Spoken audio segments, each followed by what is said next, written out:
Hello, everyone. Good morning. Let's share us out. You are always so patient. Good morning.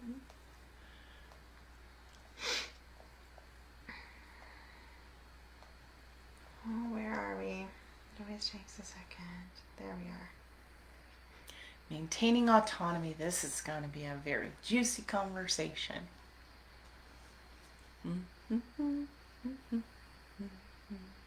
Okay. Got all the places.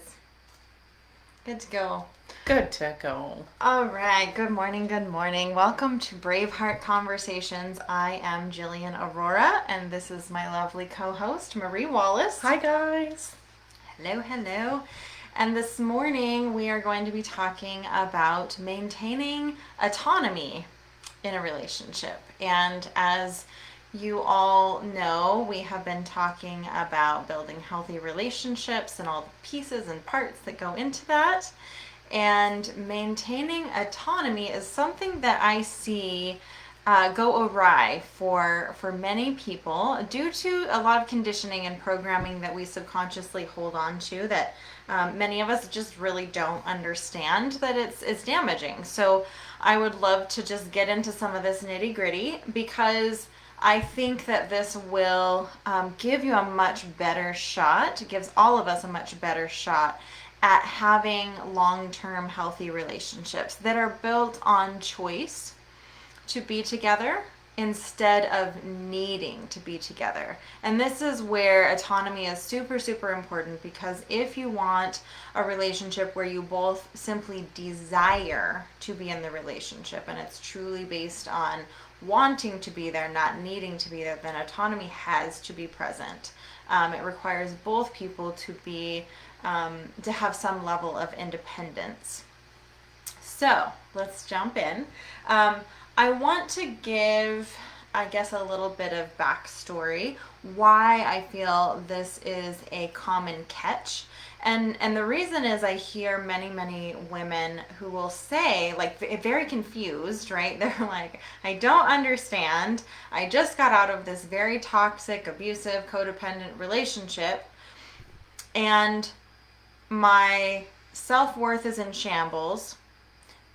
And how in the hell did I get here? Because I used to be this very independent, fiery woman, right? Someone who didn't take any shit from anybody, right?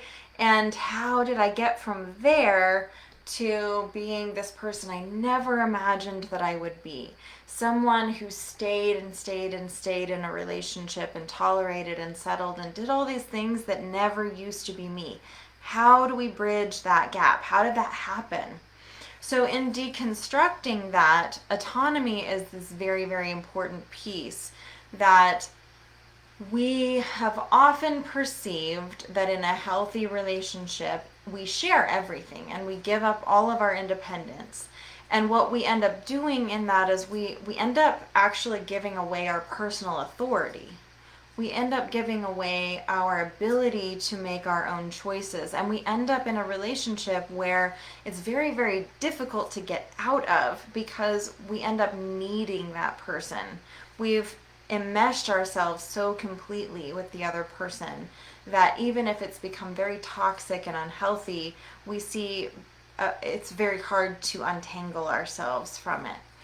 And we're going to get into some of the details about how to maintain autonomy, but I want to make sure, Marie, do you have anything to add? No, that's a pretty good coverage. Okay. Yeah, have you experienced women as well, or maybe even been in a relationship where it was very difficult to leave? Yes, because of the way we built it. Yeah. The share everything, I only want to be a wife and a mom. Yeah, I've been there and I've witnessed it a lot. Just it gets messy. It's just, like you said, the word enmeshed. Everything is so mixed together that it's really hard to see your own independence in there. Right. Yeah, I'm curious. So, what was your experience when you were attempting to leave a relationship or a marriage where you had really entangled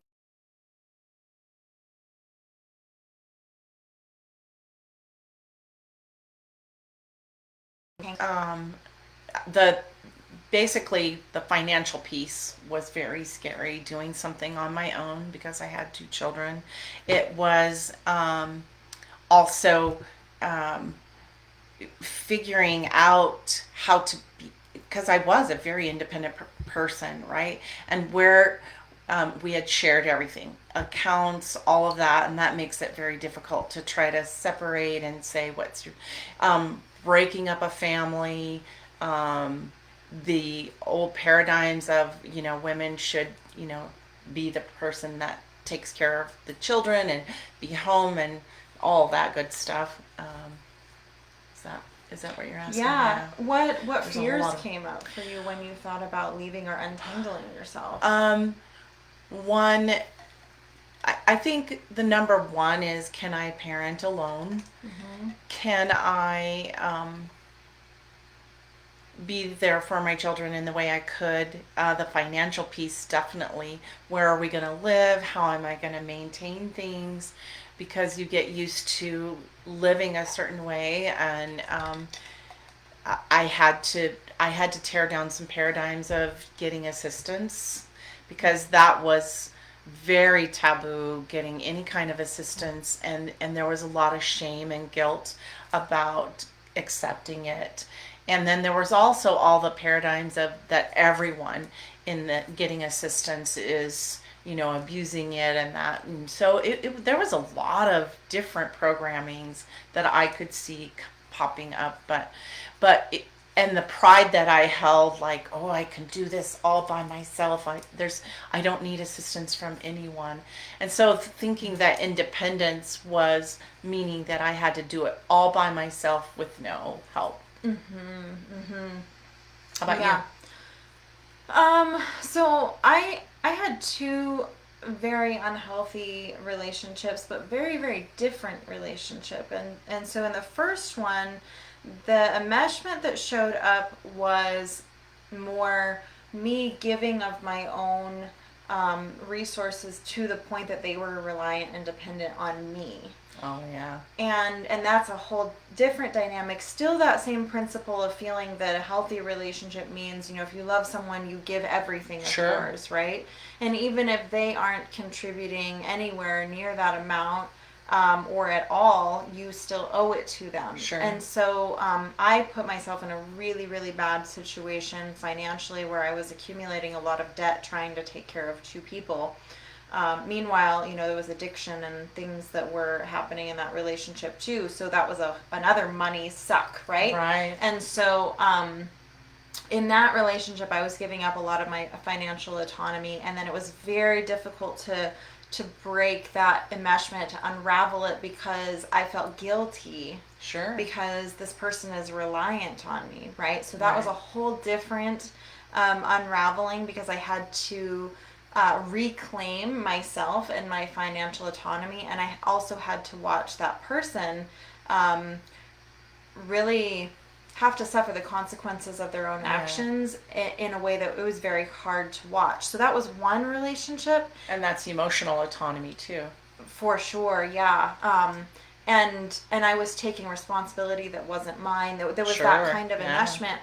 And then the next relationship, which was the marriage that was much longer, it was, yeah, I'm thankful that in many ways I did maintain some financial autonomy.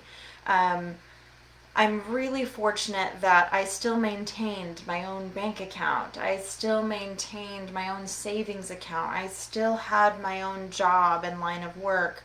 And in many ways, we kept something separate. Right. And I'm really grateful that when the time came that it was so clear that I needed to leave, I had those resources, and I can totally see where many, many women, or men that need to leave a relationship, when there's that full enmeshment, it's so much harder to do what is really self-loving to do, and to Yeah. really untangle that. I will say, even in leaving my marriage, I think that there was so much fear around providing for myself, even though, it's so funny looking back because I see the facts, and the facts were I had over 20 grand in savings, and I had a career, and I have a degree, and I have some assets that many people don't have when they Right. leave.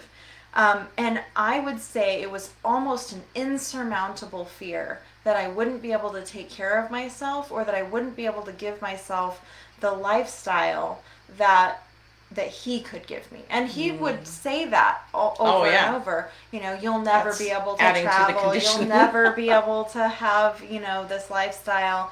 And there was some enmeshment where, I didn't have the autonomy of my home. Hmm. So the home that we lived in was owned by his father. So Oh yeah. I had no ability to claim any sovereignty or any ownership of the place that I lived, and that caused some great insecurity. That was something that was easily able to be used as a dangling Sure. carrot. Sure. Well, I could kick you out. You could have 30 days to date. Those sorts of Sure. things became really big sticking points. So what became so clear to me when I left that relationship was um, I want to live in a home that I have some ownership of, and just a much clearer sense of partnership, Exactly. right? So, um, really clearly defining where is appropriate joint ownership, where is appropriate um, individual ownership, because I do think it's very vital to have both and, right? Hmm. I see some people that advocate for, keep everything separate, or some people that advocate for keep everything together. And I think that there's problems in both. And I Hmm. think that there needs to be a both and, where you are your partners clearly in some areas, and you still have your own independence and Right. autonomy. Um, It's very doable, just so it that people is know and understand. It's very doable to have both. absolutely, and so looking back, I can kind of see where I had some of these pitfalls, and this isn't something that we really talk about. No, nobody talked about this as I was growing up. Okay, when you're a partner, here's the things that could happen, um, Yeah. or the things that are potentially negative.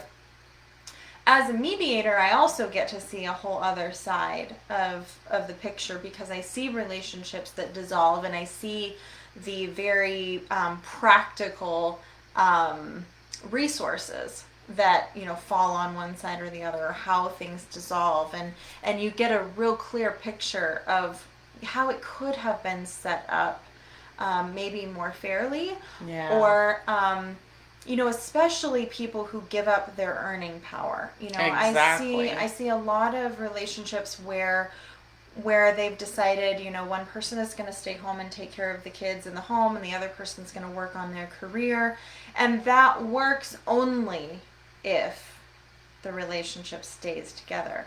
If it dissolves, you have one person that is clearly ahead of the game, and Hmm. one person that clearly loses, because they can divide the assets equally, straight up and down 50-50, and one person is still walking away with much more earning power than the other. Exactly.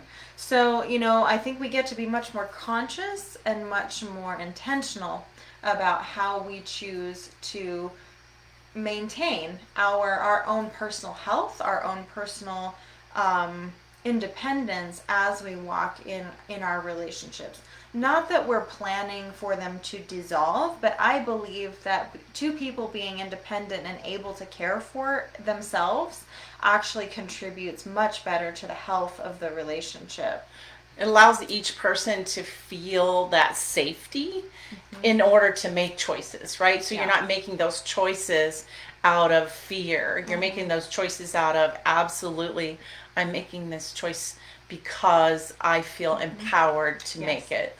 The other thing I wanted to address that reasons that people stay are outside of the marriage. Like the other programming is you're supposed to stay together forever, and you're worried about all the ways that people are going to blame you, shame you, make you feel horrible and terrible. Those groups and communities that really reinforce that you stay together no matter what, and that when you break out of it for whatever reasons, that any reason that you give is not good enough, because that's the old programming of sticking. So that's some fear that I had, as well as, what will people think of me when I've broken up this family, or that we're supposed to stay together forever, being married forever.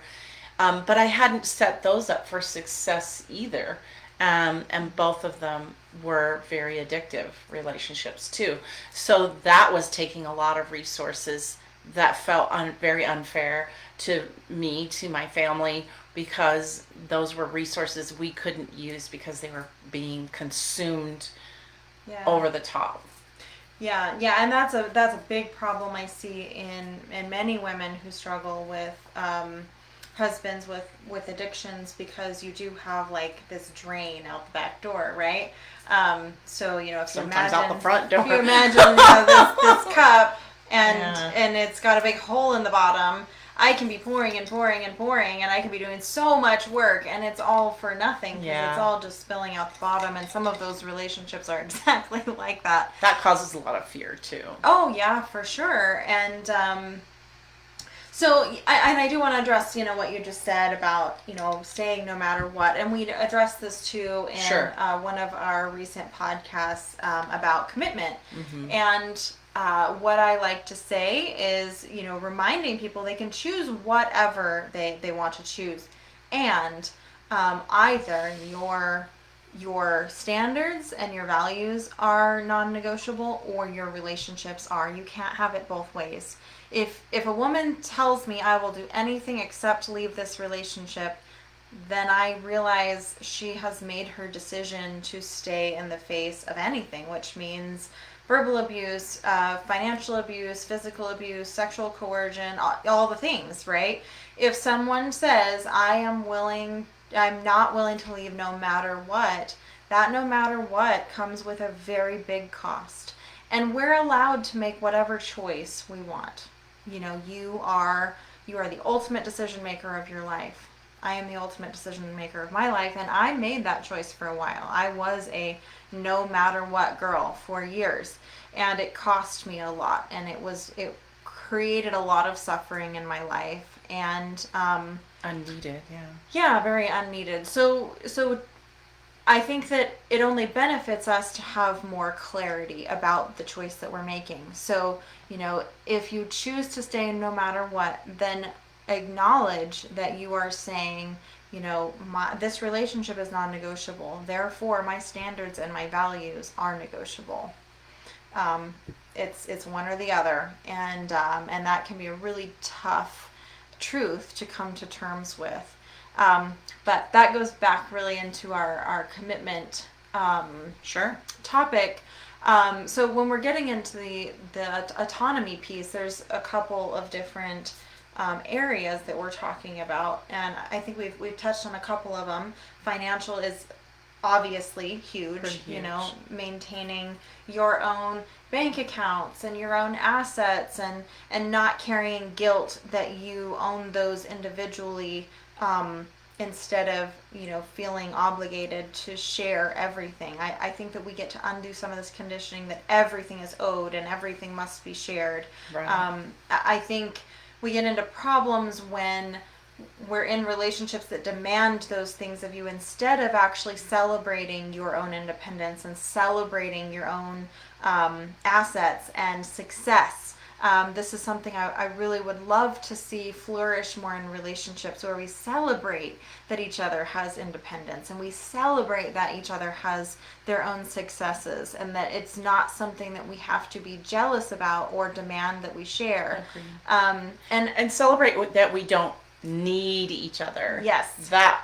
Because one of the things, and we've talked about it before, is when my husband was talking to his brother, and he says, Marie doesn't need you. And he goes, no, I don't want her to need me, because that takes away choice. Yep. Bingo. And this is the biggest thing here in autonomy when we're talking about maintaining independence, or even, going back to commitment. This works in both of these scenarios. But when you take away choice and when you say, I want this person to need me, that actually comes from a place of insecurity. The only reason that I would want Marie to need me is because I'm afraid that she won't want me. And this is a really, really important concept here, because I've been in relationships, especially with men who are insecure. They want me to need them because they are desperately afraid that I won't want them. Why?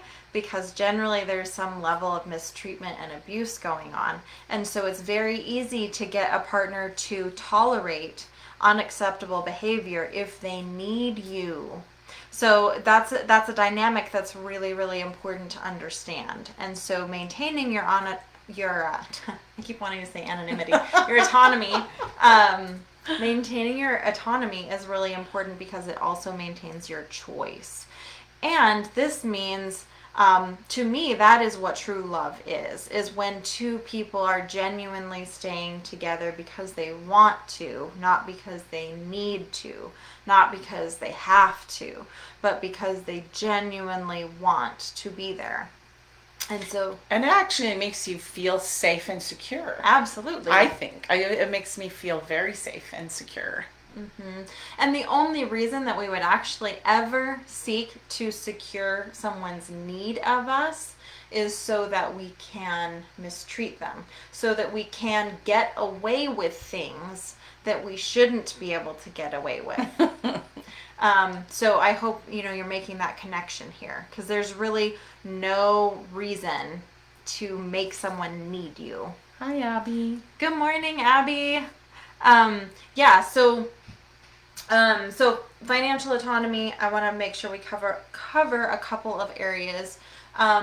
You covered a little bit of social autonomy too. Mm-hmm. There's relationships that you have in friend groups, or we need to normalize. We get to normalize having our own friendships, having our own social groups. That isn't threatening. That's actually a really healthy thing. I don't have to like all of Marie's friends. Marie doesn't have to like all of my friends. And that doesn't need to mean anything about our relationships. So, or about us. Exactly.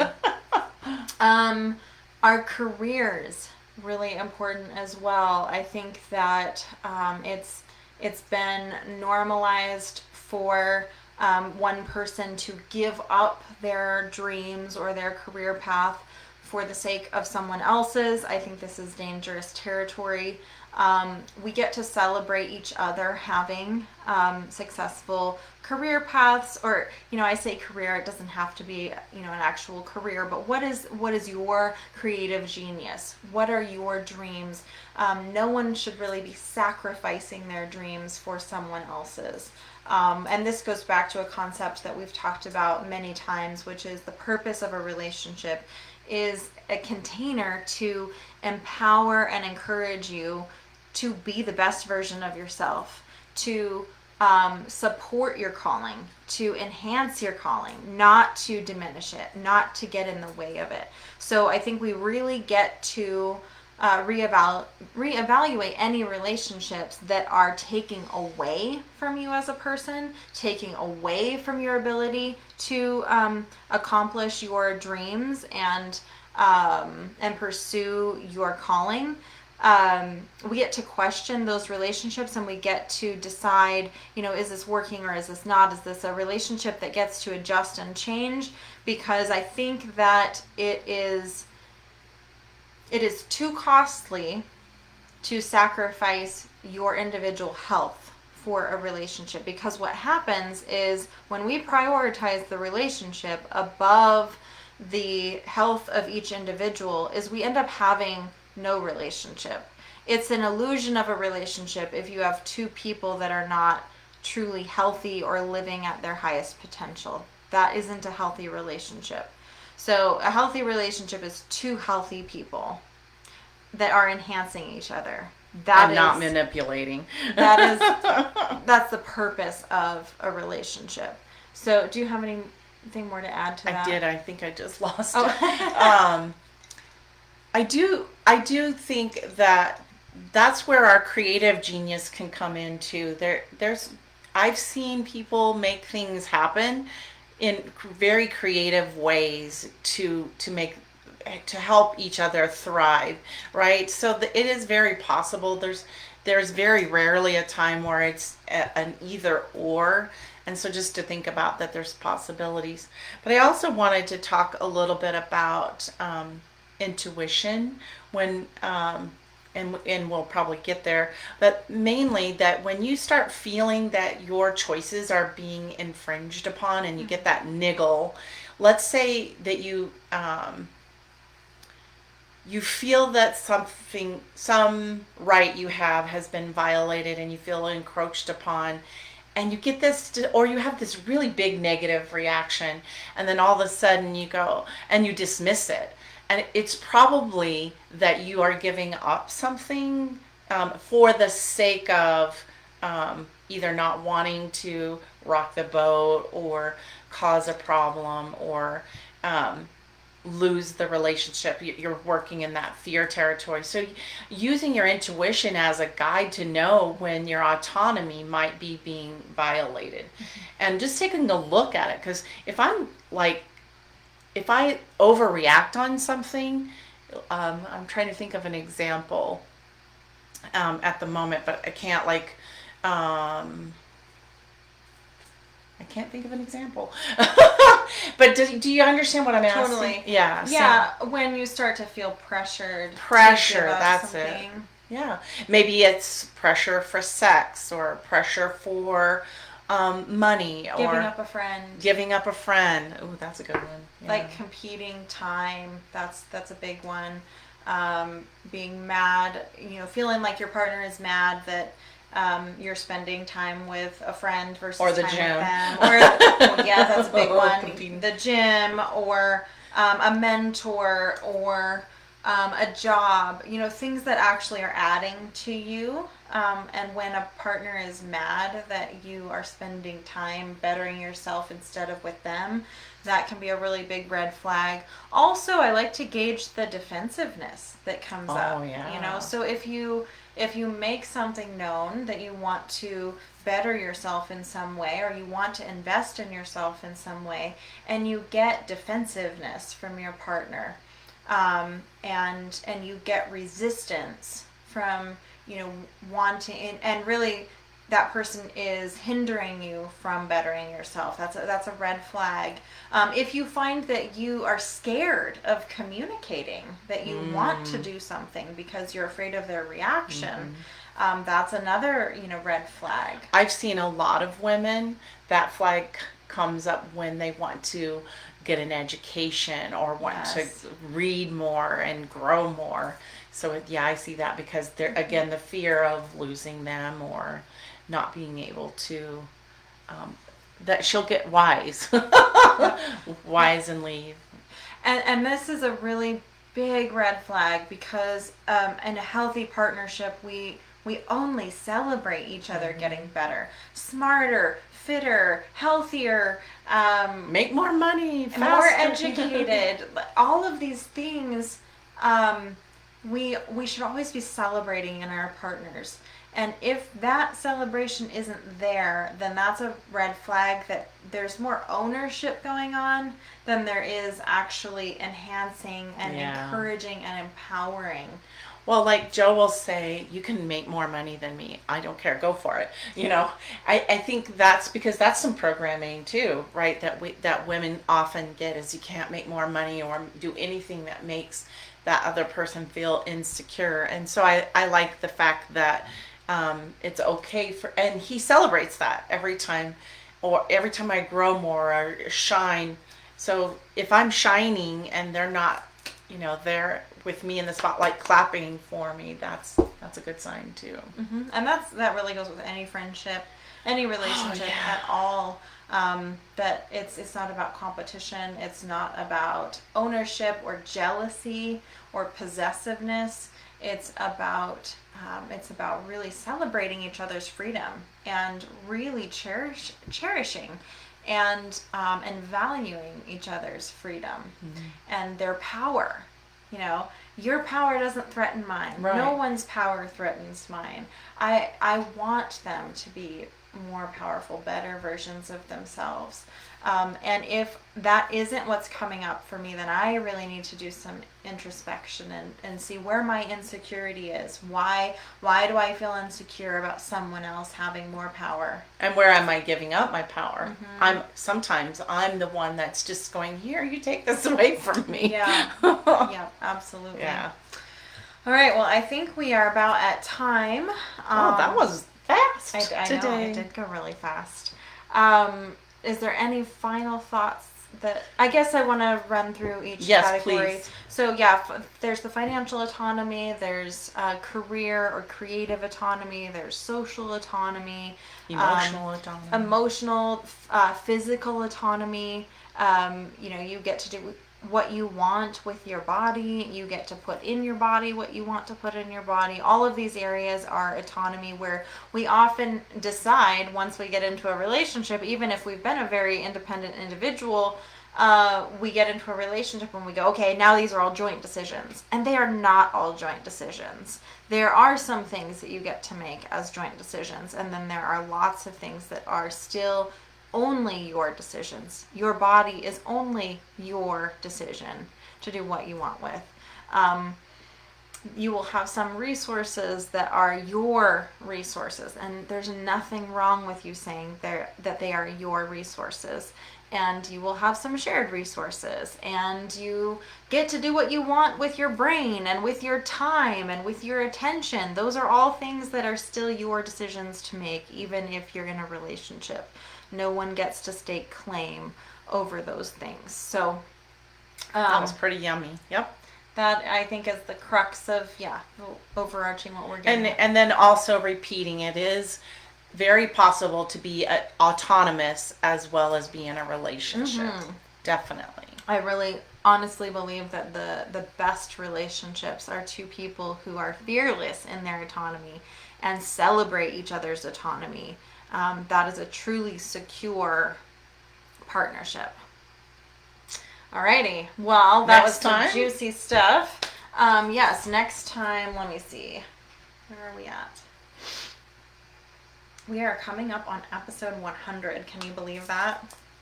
Crazy. I know. Okay, so acknowledging changes in relationships. This will be a juicy one. So being able to adapt and adjust.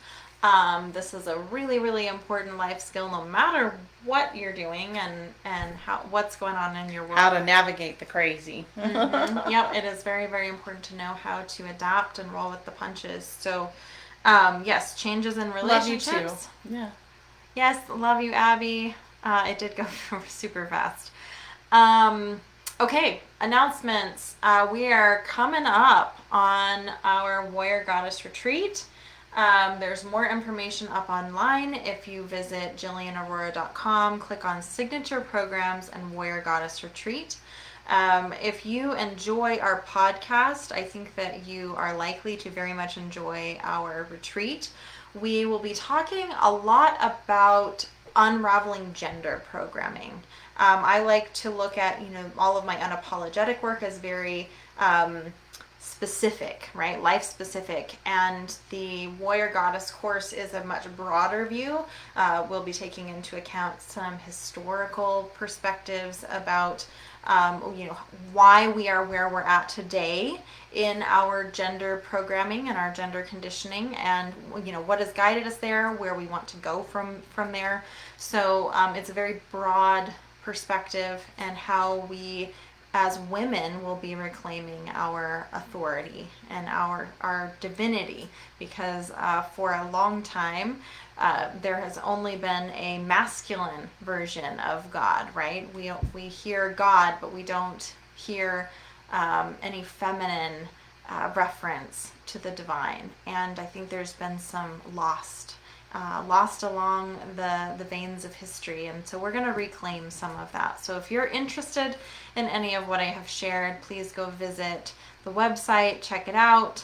And let's see, other announcements. Well, that's in a month. So that'll be in Coeur d'Alene, Idaho in September, mid-September. We also have, if you are in the Boise area, we have Kim Fest that we will On both Sunday, be yeah. there on this Sunday, the 8th, from 11 in the morning until 7 p.m. So please come say hi. We would love to see you. Fun for the whole family too. Like there's bouncy houses and characters and lots of speakers and music and very festival-ish. Yes, yes. So please come join us if you are in the area. We would love to see your beautiful faces. And let's see, we talked about topic for the next week. If you have any questions, or comments or topic requests, you can email me at defytheaverage@gmail.com. You can also email Marie. Marie@mariesgold.com. We'd love to hear anything from you. Any of your comments, even if you hate what we have to say, you're welcome to share that too. We love any of your feedback. Let's see. Any other comments? All right. With that, I hope you have an amazing week. We'll see you next Thursday morning. Yes. And don't get too hot out there. Yeah, thanks for joining us. Bye, guys. Bye.